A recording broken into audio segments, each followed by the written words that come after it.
근데 아무리 그래도 27억 원짜리 집을 사면서 24억 원을 대출하는 건 해도 너무하다. 너무 사자의 심장이다. 네.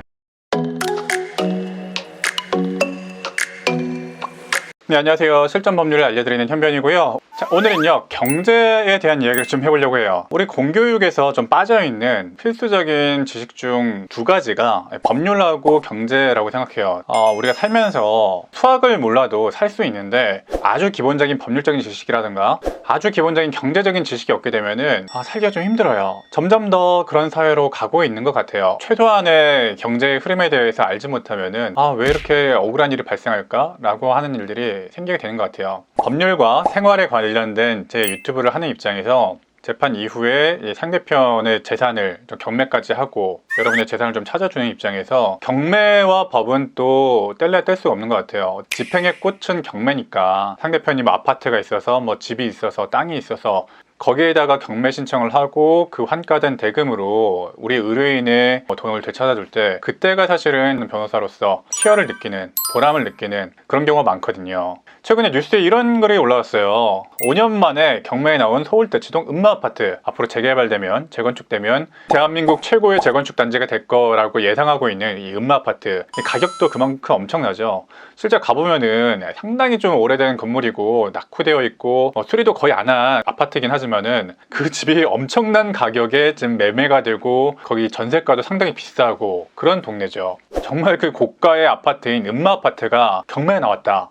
그것만으로도 좀 충격적인데 그 아파트가 유찰이 됐다. 유찰이 됐다는 것은 이 경매에 나온 그 시세, 그 가격에는 사는 사람이 아무도 없었다는 거예요. 시세의 100%로 팔았을 때 아무도 사는 사람이 없었다. 그래서 유찰이 되면은 보통 서울 시내 아파트는 80%로 떨어져요. 그러면 그 다음 경매 시초가는 감정가의 80%가 되는 거겠죠? 그런데 이 감정가의 80%로 시작된 그 경매에서도 사는 사람이 아무도 없었다는 거예요. 그래서 경매가 2번이나 유찰이 되었다. 이거는 굉장히 충격적인 일이에요. 자, 뉴스를 한번 보면요. 사실 이 음마아파트가 경매에 나온 게 2017년 7월 이후로 처음이라고 해요. 5년 5개월 만에 재건축 대장 아파트가 처음으로 나온 건데 그만큼 우리 지금 부동산 시장이 크게 요동치고 불안정한 상황이다 라고 보실 수 있을 것 같아요. 시가가 그만큼 떨어지는 만큼 감정가도 내려갈 것이고 그만큼 투자 가치가 적다고 판단할 수도 있고 또 반면에 경매 시장에 들어오는 공급은 많이 늘어날 거예요. 한 2년 전에 전세가가 폭등했기 때문에 그 전세금을 막지 못하고 돌려줘야 될 전세 보증금을 돌려주지 못할 상황에 처해 있는 그런 분들도 굉장히 많아질 것이기 때문에 이런 전세 보증금 반환 문제라든가 이런 영끌 문제라든가 하는 문제로 경매 시장에 쏟아지는 아파트가 꽤 많아질 것이다. 그렇다면 우리가 그런 경매도 하나의 투자로서 좀 공부를 좀 해야 될 것이고 또 이제 금리도 같이 공부를 좀 해야 되겠죠. 다시 금리가 좀 인하가 될 것이고 금리가 인하가 되면은 아파트 값이 좀 안정이 될 것이고 실소유자로서 아니면은 내가 투자 가치가 있는 것으로서 이제 아파트를 경매로라도 노려봐야 되겠다. 이렇게 슬깃슬깃 눈치를 좀 보고 있다가 내가 원하는 지역의 아파트가 경매로 나오게 되면은 한번 좀 투자를 한번 해봐야겠다 라고 하는 생각도 한번 해볼 수가 있죠. 그리고 당장에 지금 임차인으로 살고 계신 분들이 있으면 가장 불안한 건 그게 되겠죠. 나중에 임대인이 내 보증금을 돌려주지 못할 경우에 정말 믿고 있었던 이 아파트의 이 경매가가 내 보증금보다 낮아지게 되는 경우가 있을 수도 있다. 그래서 이거에 약간 촉각을 곤두세우고 계셔야 될 분들이 좀 있을 거예요.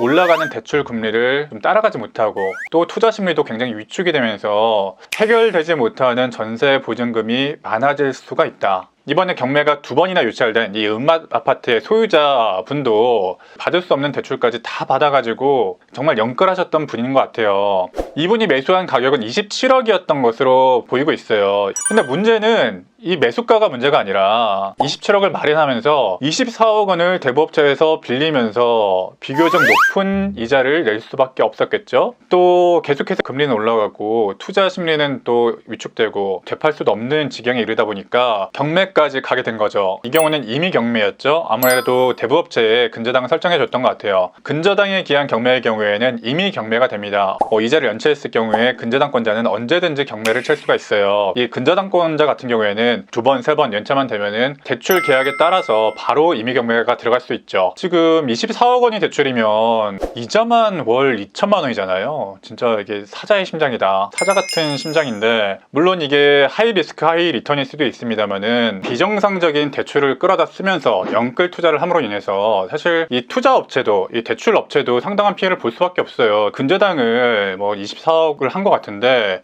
이 돈 중에서 이 집이 2번이나 유찰되는 바람에 이 업체에서도 불안정한 상황에 있을 수밖에 없습니다. 나머지 돈은 이 사람이 다른 재산에 집행을 하거나 아니면은 대출금 회수가 되지 않는 그런 상황에 처할 수밖에 없겠죠. 또 만약에 임차인도 있었다면은, 사실 여기서는 임차인이 없었던 그런 집인 것 같은데, 임차인이 있는 집이라면은 이렇게 2번 유찰되는 그런 상황에서 보증금을 제대로 돌려줄 수가 없을 거 아니에요. 그런 상황에서 임차인은 엄청나게 좀 난처한 상황에 처할 수밖에 없는 그런 경우가 대단히 빈번하게 발생합니다.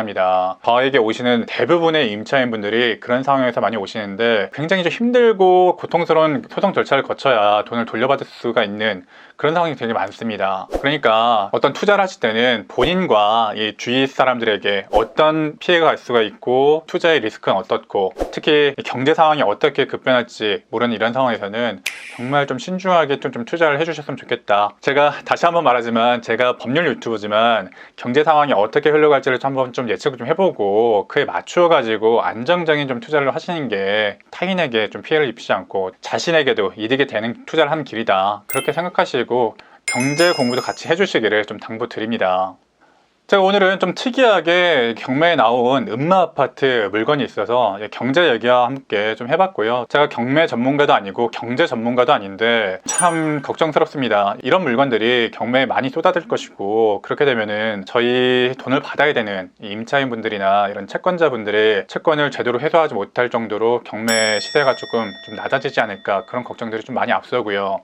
혹시 그런 피해를 입지 않도록 여러분들이 담보되고 있는, 여러분들이 살고 계신 그 임차 물건이 그래도 좀 시가가 괜찮은지, 아니면 여러분의 채권이 충분히 담보가 되고 있는지, 그런 부분에 대해서 조금 살펴보시면 좋을 것 같아요.